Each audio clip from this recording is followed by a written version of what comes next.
Hello, good game. I don't even care that that took a long time. I was going to take my time and do the math here because I think we've got it. Hello, good game. Welcome back, ghouls and goblins. I hope you're having a magical day. Thank you so much for taking the time to support the channel. In standard, best of one, Kamigawa Mythic Ranked, we'll be playing a brand new deck. This is the color combination of red, black, and green, a aggro deck, which is unique for a 3-color build, but it actually works quite well. You're gonna be really excited. We're gonna break down the deck list in today's video, talk about the strategies, the synergies held within, showcase all of these within the gameplay footage to give you a deeper understanding how to pilot the deck effectively, and then we'll wrap up with our closing thoughts, deck review, and card of the day. So make sure to like the video to show that support, subscribe to the channel, and also share it to your friends within your chat rooms, whatever it happens to be. It really, really does help, and I appreciate it so much. Thank you so much again. Thank you, thank you, thank you. This guy must be Canadian, eh? Let's take a look at the deck. Anywho, this is a play on Gundam version 1, and we really just look to bash home here, which is exciting, with some nice removal effects as well. So if you've been paying attention to the channel, you know that I'm obsessed with modified decks right now. Lizard Blades, Kodama of the West Tree, just like bop, bop, bop, bop, bop, bop. My Grinch heart is growing. With this being said, you know what would be cool? A little bit of removal. And where do we find that? Black. So we add black to our Gruul deck, and this is what we come up with. Really, really interesting. Focusing on the strengths we already had, which is nice as well, which happens to be, you know, the little bit of ramp we have, the trample, the double strike, and the +1/+1 counters for modify, which is really quite interesting. So talking about, I guess, the deck, as it's a 60 card standard best of one Kamigawa Mythic deck, 2.8 average mana value, 28 creatures, 8 non-creatures, 24 land, as a 3-color build. Not focusing too much on the dual Rockfall or the dual Death Glade or the Haunted Ridge until later on, right? So not running 4 of these, and that's going to help our consistency, getting in with those pathways as well, and then still just, you know, running some basic lands. We are, however, able to have them in the build. Typically, if we had 1-drops, we wouldn't. We would only run pathways, right? So just to give you a deeper understanding on how I'm building these decks, we get away with the dual lands because we don't have 1-drops. And then, of course, you know, there's Lair, Who Endures, Crucible of Defiance, Bugbear, Mire, and Tyrant as well. So, you know, the land base in this deck is not friendly for beginners, but when you are playing these top-tier decks, you know, they come at a cost. Moving on from that. Turn 2, we look to immediately put a creature in play and allow us to play turn 4 on turn 3 with a ramp. In this case, we have Prosperous Innkeeper, a 1/1. When it enters play, create a treasure token. That's the ramp. And whenever a creature you control enters the battlefield under your control, gain 1 life. You know, sure, that might help us in an aggro mirror match, where that little bit of life could mean an extra attack or defend, whichever case it happens to be. The Reclusive Painter for 2 is a 1/2, and when it enters play, it will also create a treasure token, and then other creatures you control enter the battlefield with an additional +1/+1 counter on them for each mana from a treasure spent to cast them. This is spicy, because we have, you know, the Innkeeper treasures, we have Painter treasures, and if you have been paying attention to our older modified decks, we have Trample and Double Strike, so that's fantastic. That these trample double strike creatures will enter with additional +1/+1 counters on them, and that will immediately modify them. Of course, modified is the keyword from Kamigawa Neon Dynasty, which will entail that a creature has either a counter of any sort, +1, -1, poison, death touch, first strike, right? There's different kinds of counters. They just have to be a counter. Some, like this has reach. That's not a reach counter. That is a reach keyword. Well, they'd both be keywords, but this one comes organically. It's not placed on with a counter, right? You understand the difference. And of course, it can be auras and equipments, right? Enchantments and artifact equipments, as they equip to a creature specifically as well. This will make it modified, and whenever we have a creature that is modified, it will have trample. So in this deck, we have equipment, and we have +1/+1 counters to modify our creatures.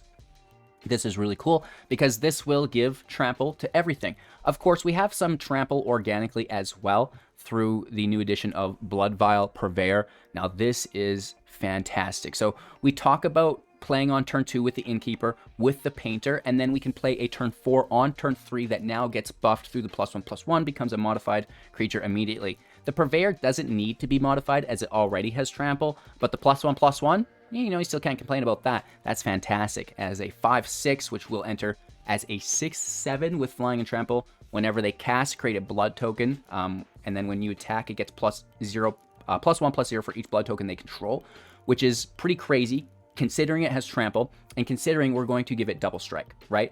So, you know, this is a 6/7. They cast a spell or two, it goes to 8/7, 9/7. You give it double strike, you're hitting for 18, and that's kind of crazy, right? So on turn 3, we're playing either the Blood Vial or Helena and Alina partners. This is a 4-drop, 2/3 with first strike and reach, and at the beginning of combat on your turn, put a X +1/+1 counters on another target creature you control, other than Helena and Alina, where X is the power of the partners, and that creature will also gain haste until the end of turn. This is fantastic, right? You can put 2 +1/+1 counters as her organic power is 2. If you enter on turn 3 with the Painter, it's going to be a 3/4, so you'll be putting 3 counters on a creature, giving it haste, which is really, really crazy. And again, you know, that's going to enable trample as Kodama will provide that, which is really nice. So turn 2, Painter, Innkeeper. Turn 3, Blood Vial, Purveyor, Helena, and Alina. Turn 4, Lizard Blades into play, and then equip Lizard Blades, right? This is going to be really cool. And, you know, ideally, you know, you got that Purveyor out there, but if not, it's going to force them to block for you, which is okay. And you can also, if you didn't want the double strike and you already, like, so here's kind of what I do. If I have the Blood Vial Purveyor, I go with Lizard Blades, put the double strike on the creature with trample.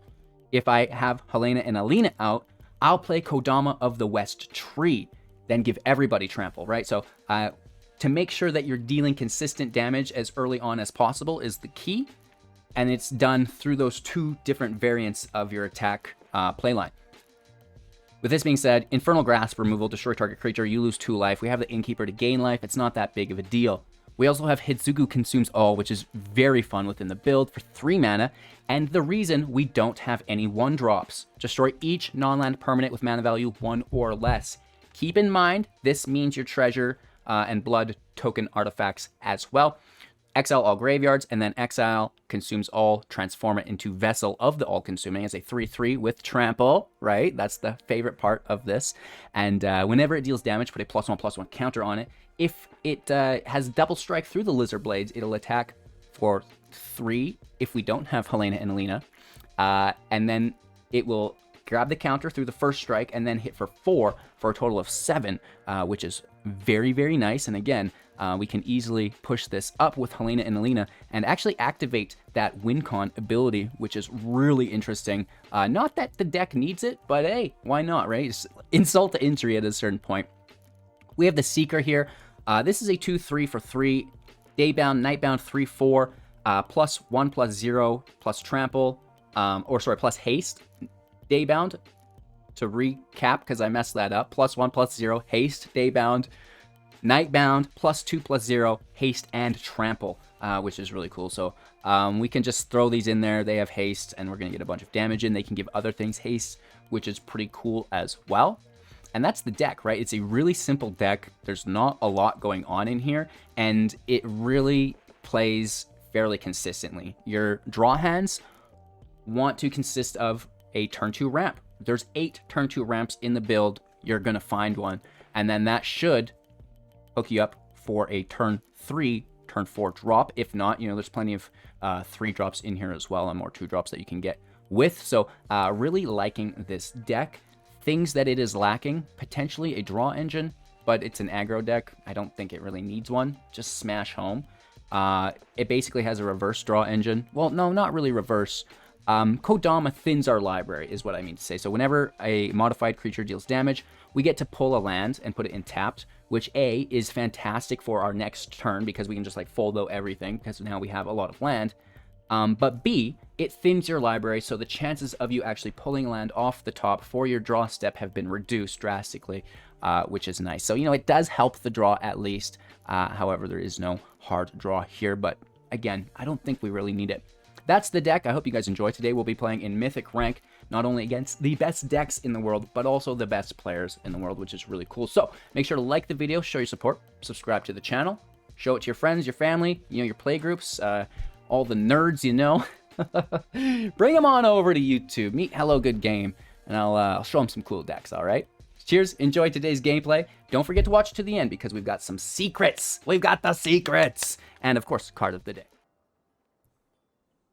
All right, let's go first. This is good land and a good hand. There's both land, ramp, removal, and some aggro creatures here. So when I am identifying a hand to keep or mulligan, lots of times those are the things I'm looking to get after. And we really got a nice pick here. So this is a red source. One of these is black, one is green. Go with green first.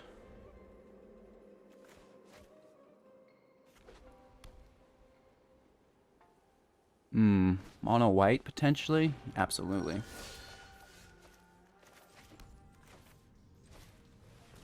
Innkeeper out with the den. Getting that in untapped is nice. We make the treasure. This is a black source. As long as we don't exile us. Right, it's the exile is pretty nasty from Brutal Cathar. But we have the removal.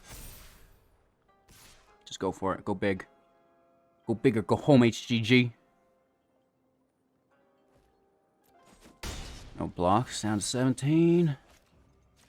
Black source out. Elena and Alina is also out. Gain 1 life. Innkeeper's a 3/3.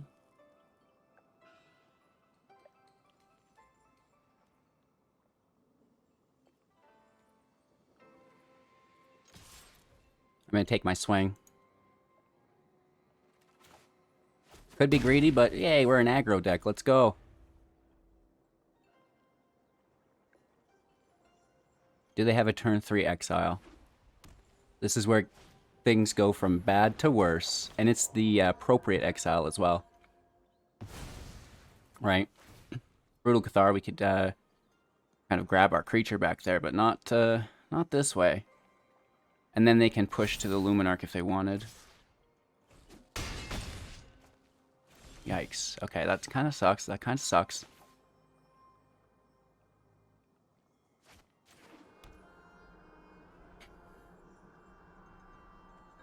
It's a 4-drop, though, so we could kill it.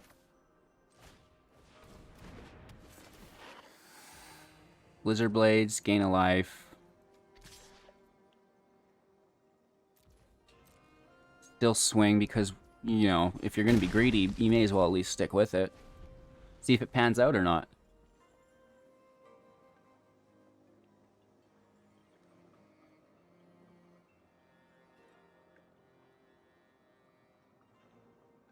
Of course, they still have interaction here of their own, which could get us. We also might be lucky enough to have things sway in our favor here. It's going to be hard to put a for sure thing on it, but one can hope.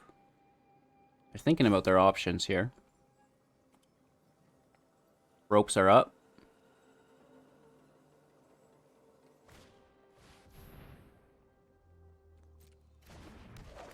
Nice. Secondary exile. That opens up their attack lanes. Hi, caramba.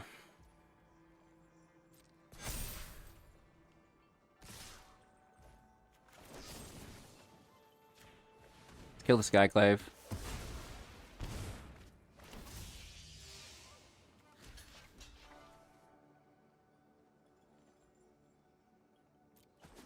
Kill the Luminarch. Take 5. Down to 8 is pretty scary, but I think that Luminarch is the card to go.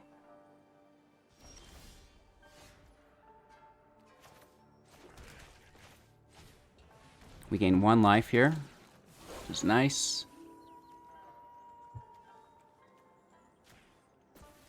I'm just going to swing with the Innkeeper.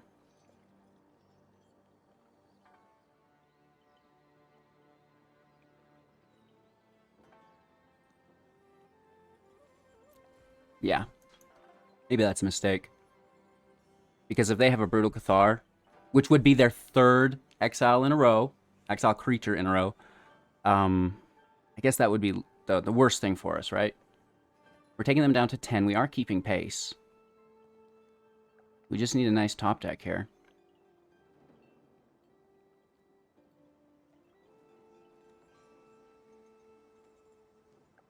Nothing in hand. We have the den. Or next turn, which is good. Ropes are up without any interaction. I guess they're just thinking about the block. They take it down to 10. Their draw 3 mana in play. 4 available. Still 3 caves in tapped. 4 cards in hand. Mono white has things in its hand. There's that Brutal Cathar we were worried about. Taking the token. Getting hit for 5. Down to 4.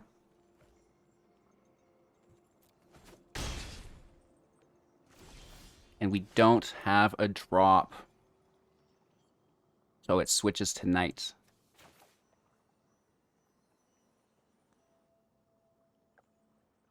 We should have swung with the other.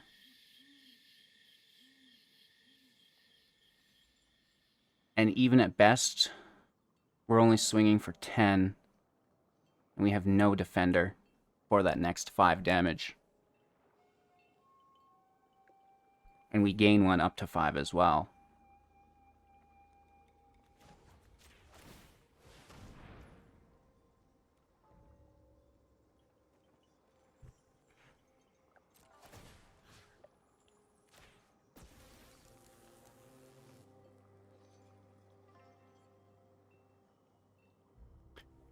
But if they block this, we get the Lizard Blades. But if they block the 4, then we're still only hitting for 3, 5, 6, so that doesn't work.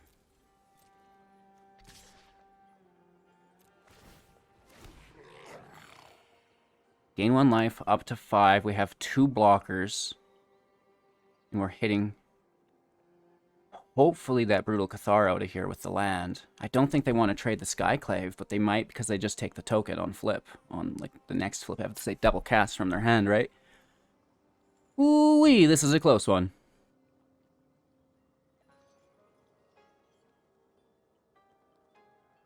They're definitely thinking it through, which isn't bad. They just take it. Flips to night, which actually also helps us defensively with the Storm Charge Slasher now. But 4 cards in hand, 3 after the Luminarch here, 2 mana, could potentially be 3. And they will double cast, I'm almost certain. There's no way they don't cast. Yeah.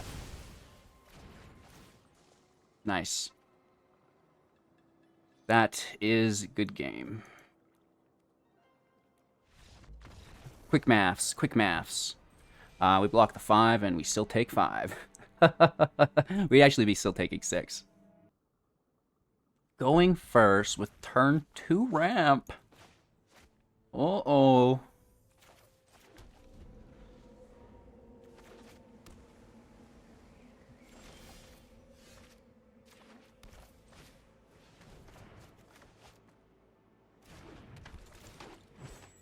Make the treasure.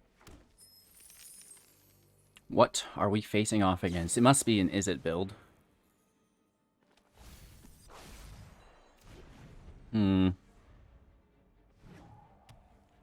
Yep. Smoldering Egg.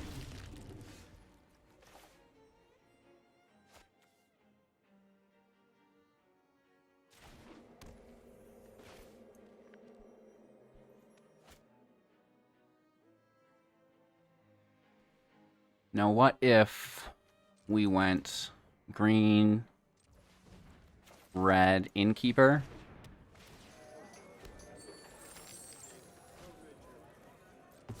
Double Treasure, Stormseeker.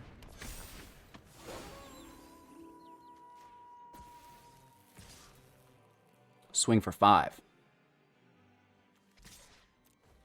In case they do block the 5/5, I'll swing for that 1/2 as well. We get the 5 damage through, down to 15. Hopefully they don't interact with that Seeker.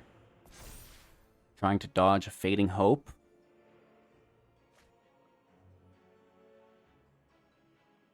We draw land. We are off to the races. Zawari's Disruption and tapped. Land? No. No.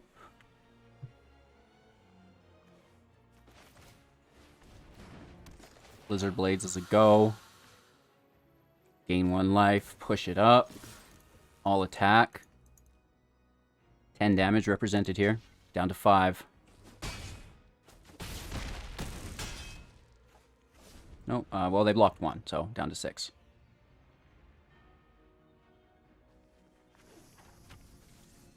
Fourth land in play tapped. They're not flipping the egg. They play a second. They must have a Fading Hope.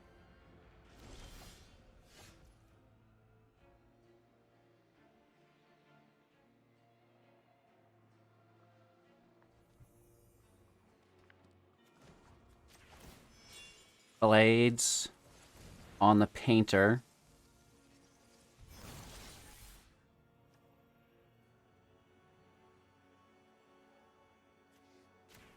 And let's push up the Painter. I don't want them to bounce the Seeker, and I know they want to.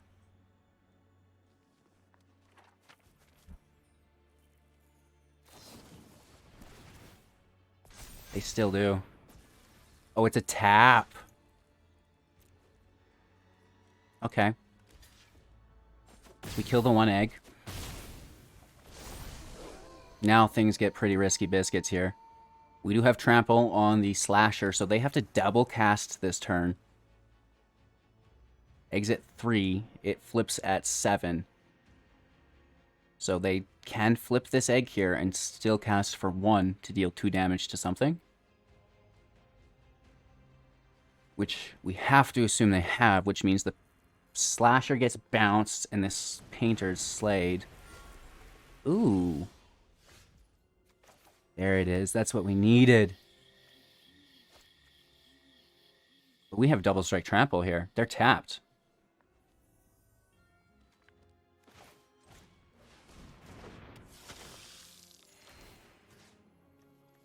We could have put it on the Charger. But this is fine. I guess the Innkeeper could have attacked as well. A little sloppy here. Lethal by just putting the blades on the Charger and giving itself the buff.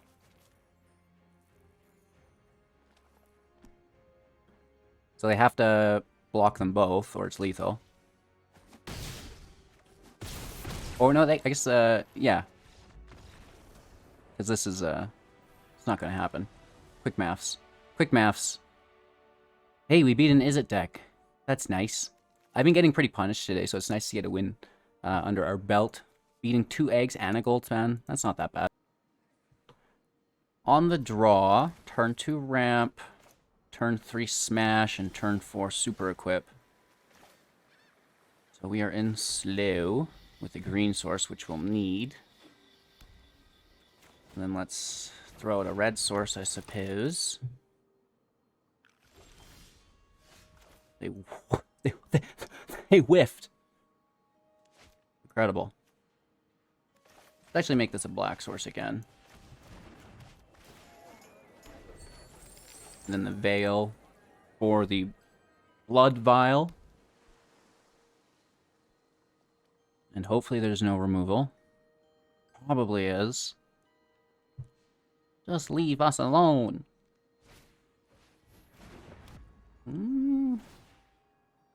There's some of it. They have counter magic too. A Walrus Disruption.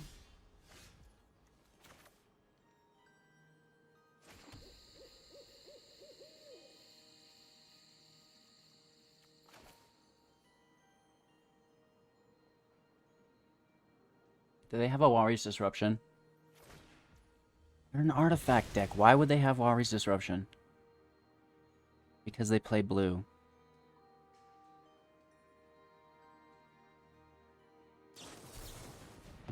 Ours just a disruption protocol. We should have bladed. That's Celestis, whatever. I mean, we can just, like, take this away, right? It's not a problem to kill. The Black Staff.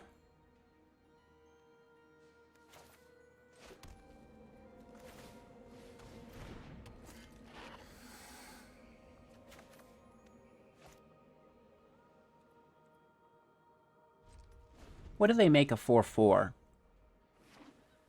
I wouldn't mind killing the hole if they make it a 4/4.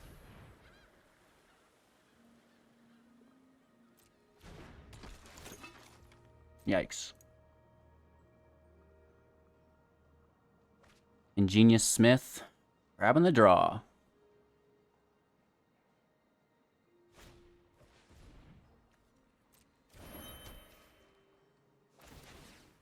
I mean, they probably make the prototype of 4/4, right? Nice! They really are going to town here.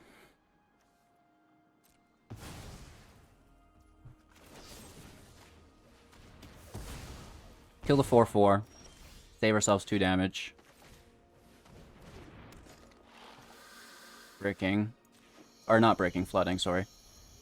Basically the same feeling at its core. Yeah, not great. I mean, hit for 6.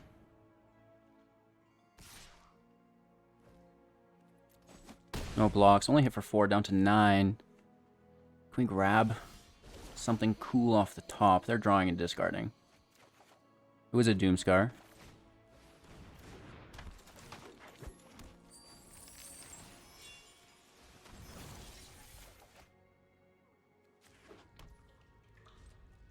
Last turn. I mean, we can block now and still keep the Lizard Blade up.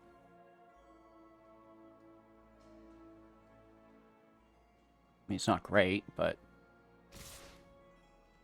Oh, really? I mean, we get the kill, take 4.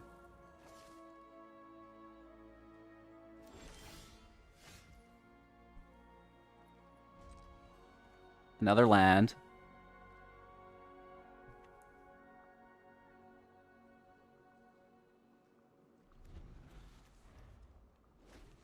Eight lands.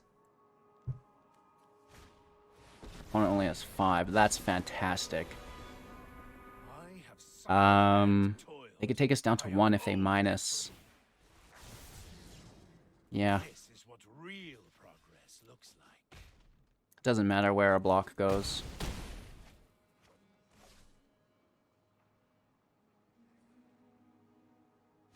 Hashtag yikes.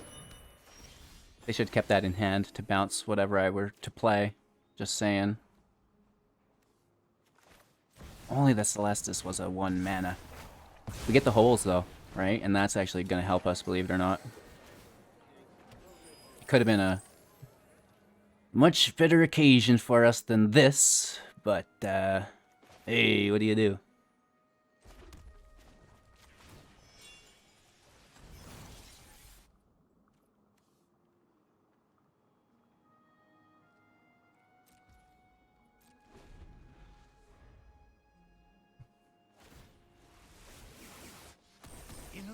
Alright, they take the draw. Now they have to discard 2 unless one is an artifact. There's a good chance they want to keep the artifact, though, and probably discard the other 2. If it interacts with the Innkeeper and the Blade, they win. They just tossed a Doom Skazar. We have to block.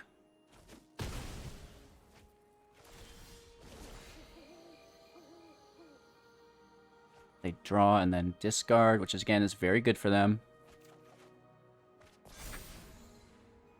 Exiling their graveyard's pretty cool.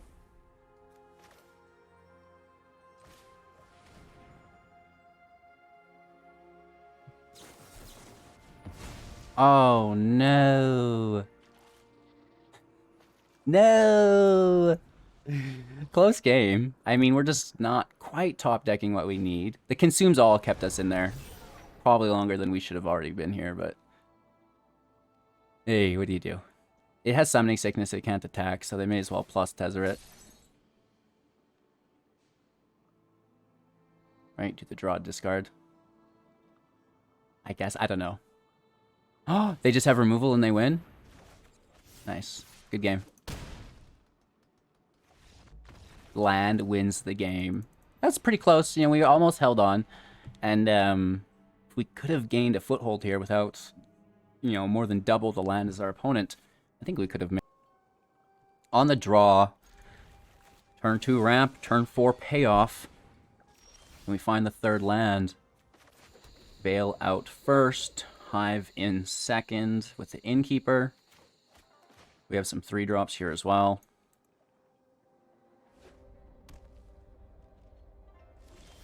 Ooh. Can't believe they didn't play. Innkeeper out.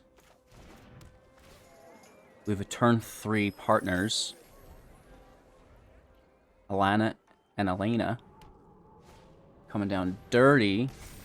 Ooh, ooh, ooh, ooh. Restoration of a Gonjo. Grabbing a Plains.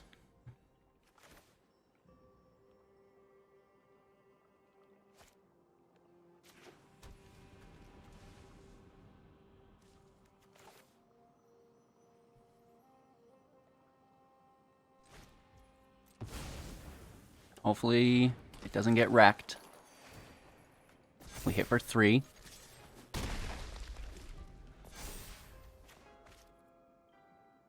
We either top deck a land for Lizard Blades, or we Kodama. And we'll grab 2 lands, and then we can Lizard Blades. Alright, do they discard the land? They do. They return it, tapped. They're ramping here, which is great. Their 4th land. Showdown for a draw. Wow. Okay, there's some value here for sure. It's a Ruins deck. We don't get the land, so it's Kodama. Grab life, modify. Hit for 10. I think. I don't even know. I'm pretty sure that was 10. Alright, we grab a red source. And another red source. Maybe a black source would have been ideal, but it's hard to say. We have trample and we have double strike, so you know, I can see them putting life gain on that though. Right, if they play the champion, they can double ruin, which is really good. And the ruins on top of the showdowns of the skulls is quite tasty as well. And then they're casting these for 1, right? A generic mana. So both of these runes get cast, both lifelink. And the +1/+1 trample, so they get +3/+3 trample lifelink. Which is pretty doggone goofy if you ask me. Luckily it's got Summoning Sickness here. It's a casual 7/7. Oh no, it does not have Summoning Sickness, my bad. Ouch.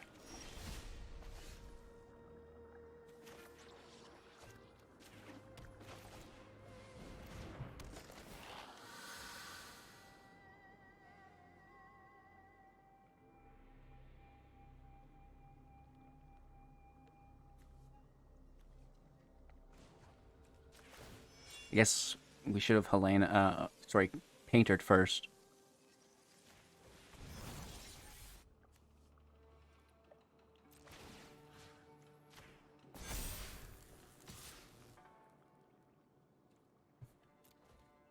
It's a big hit, but they're just going to take it and bash us down even harder next turn, right? Well, it's got double strike trample, so I mean, quite a bit of damage. Down to 1. I guess the question is, can we survive?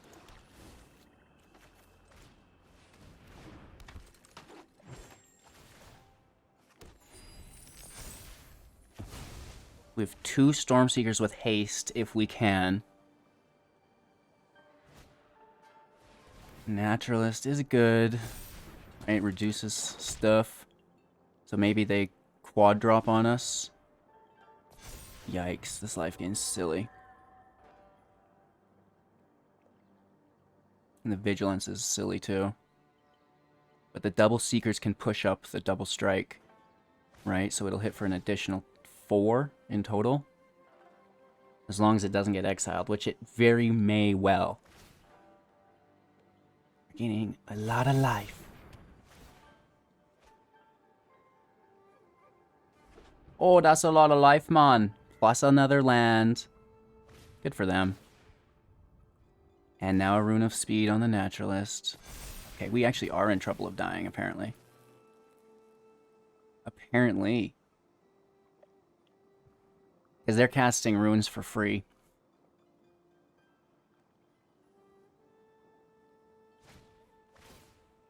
How are they drawing so many of these runes is the first thing I'd like to know.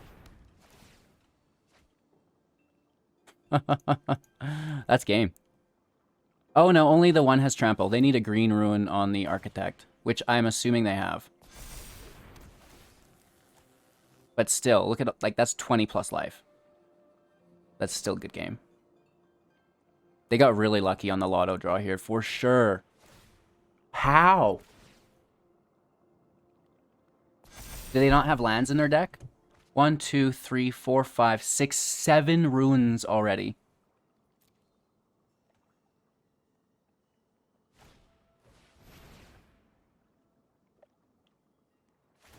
That's ridiculous. They should only be stacking them on trample. That is absolutely crazy. That was bonkers.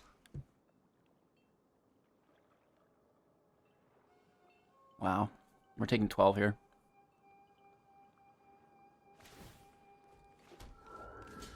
Only Toledo's. They just gained 23.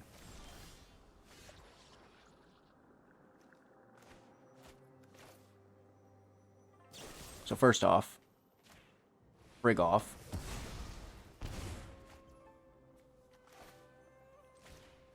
Secondly,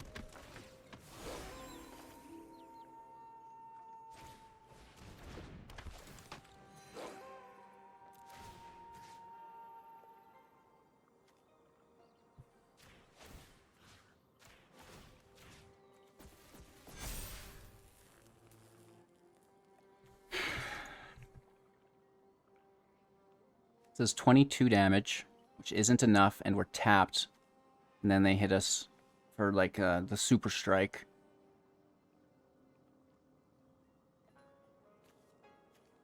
They're bringing more of these back as well. Okay.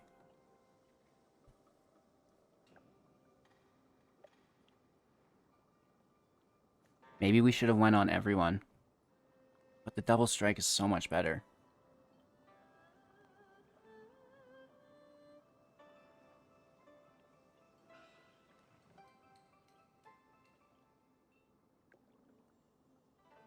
Hard to say. Like, I think if we stay back, we're screwed. Because the Generous Visitor will just push it up. But we don't have lethal. Right? Even like this 22 doesn't do enough.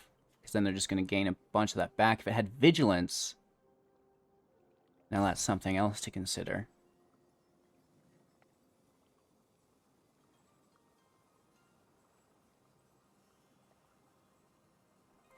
I mean, this doesn't have trample.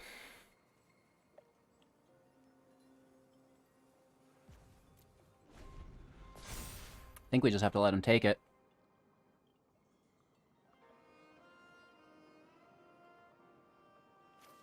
And they have a full hand here as well, so... The Ruin enters play. If they discard, which, I mean, why wouldn't they? They have land and already a ton in play, so...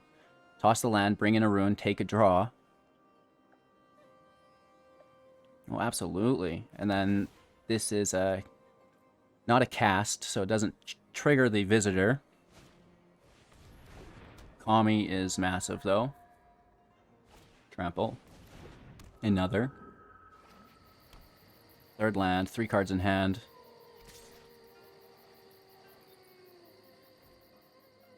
Really? Am I missing something? I must be. They have instant speed removal or what?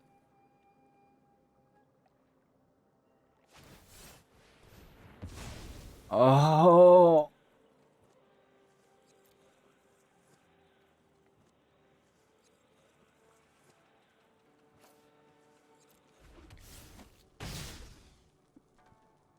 Ouch. That is unpleasant, I'll tell you what. Oh, not good.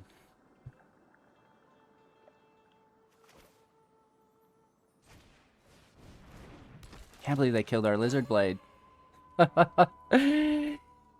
No!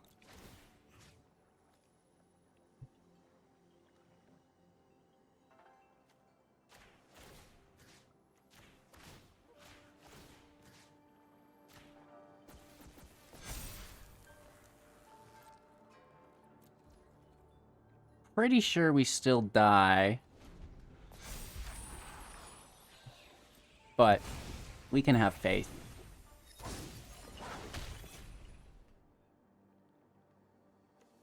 We pull out the 1-drop white, it would... Itsugu would maybe work. It is nighttime. But they have 36. Let's gain 1.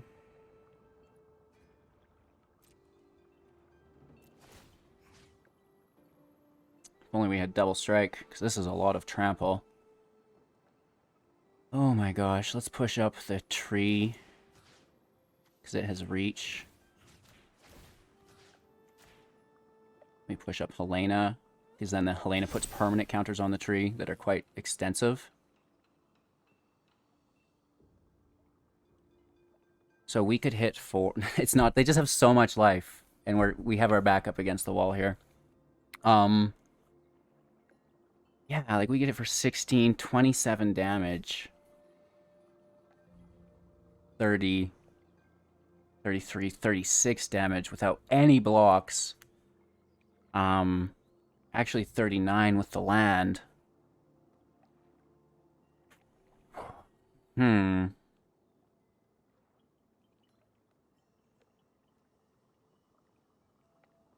It's weird times, right? It is weird times.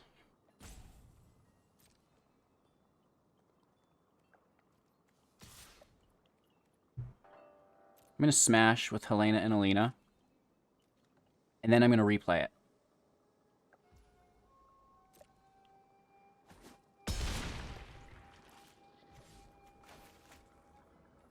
We gain 1 life up to 8.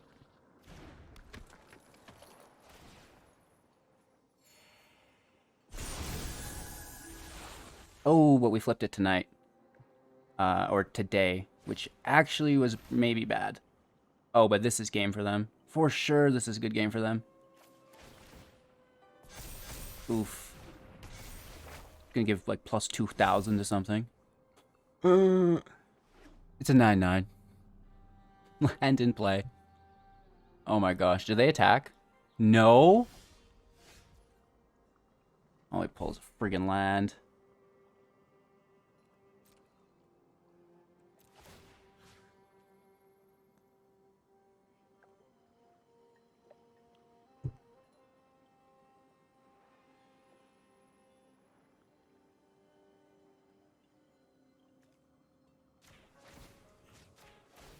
Let's just keep making all of our creatures bigger.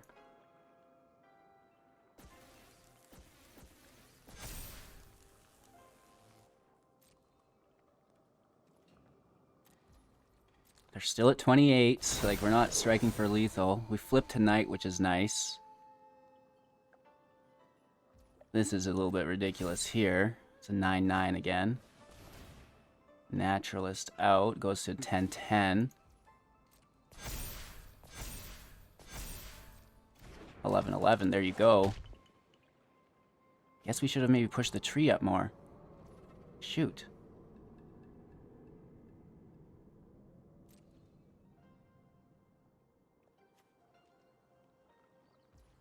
Do they go for it? No. Wow. What is up with this freaking land?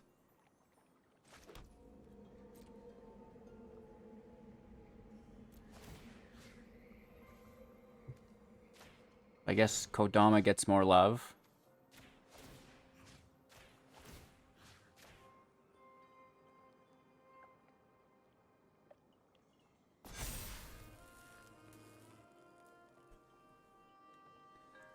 All right, they are at 28.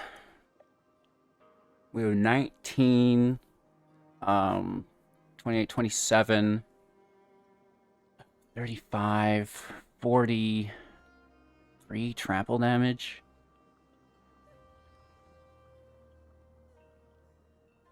We are getting so close. You know what I mean? And but they're blocking, you know, for 10, 14, like it won't be enough with their blocks, and not only blocks, but the life gain they have as well. If we could top deck a Lizard Blades at this point, you know, that'd be fantastic. This thing's pretty buff in itself, though, right? It's a 7/7.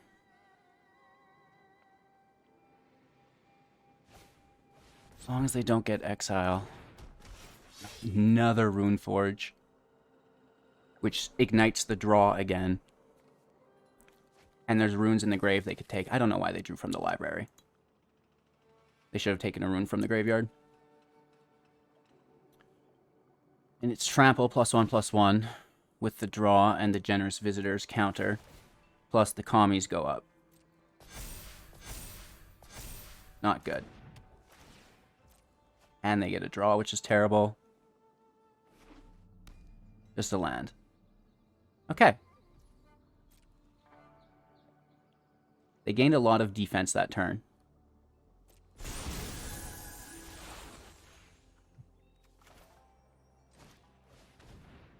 At the least, it's a blocker.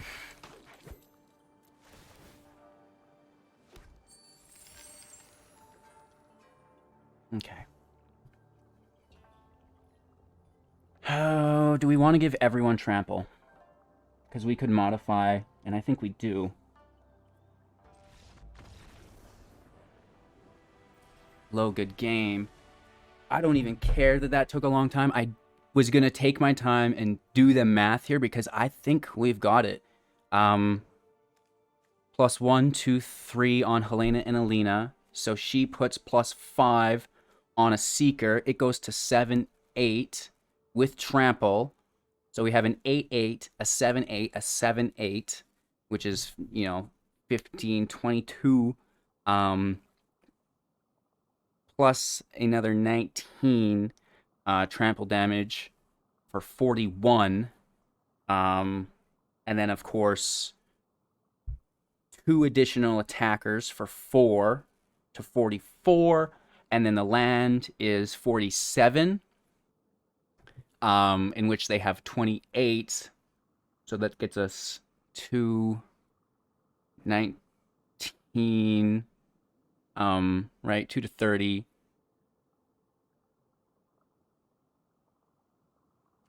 12 to 40, and then, yeah, 19 to 47.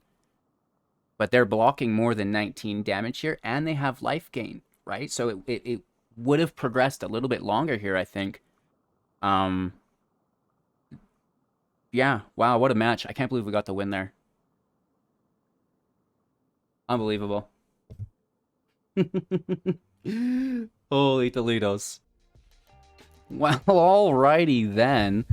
Jundum version 1 isn't a bad deck. I think it's fine. Some bad breaks during our matches today. It happens. Is there room for improvement? Probably.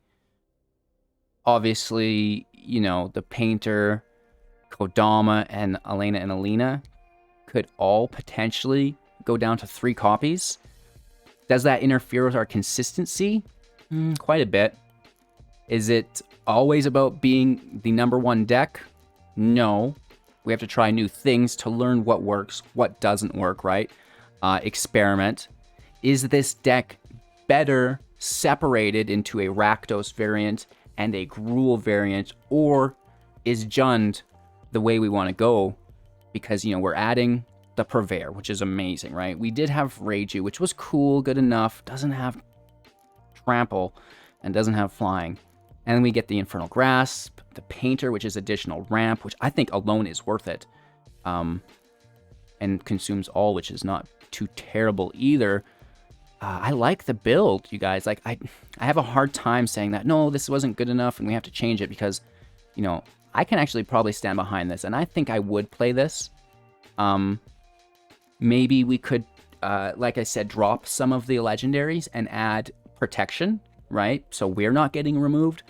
Snakeskin Veil for the modify, maybe even just Tomeo safekeeping, so they don't kill the lizard blades when it's equipped. Can you snakeskin the blades when it's an equipment? I don't think so. So we would need safekeeping, but I also do like Snakeskin Veil as well through the +1 counter. I think that's probably the direction we go, you know, as we've taken a time to reflect on today's matches and how we can improve upon the deck. I would love to know what you guys think as well in the comments below. And let's take a look at card of the day. All right, here we are. Now, this is a heater. I don't even know where this card came from. Oh, if I can get it to focus. It itself wants to be mysterious. Oh, you mysterious Donal, Herald of Wings. For 4 mana, a mythic legendary creature, human wizard, 3/3. Whenever you cast a non-legendary creature spell with flying, you may copy it, except the copy is a 1/1 spirit in addition to its other types. Do this only once each turn. Holy Toledos. And look at that artwork.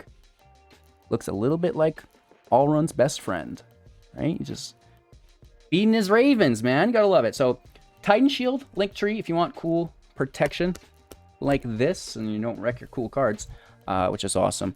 We also have lots of other goodies available for you guys there.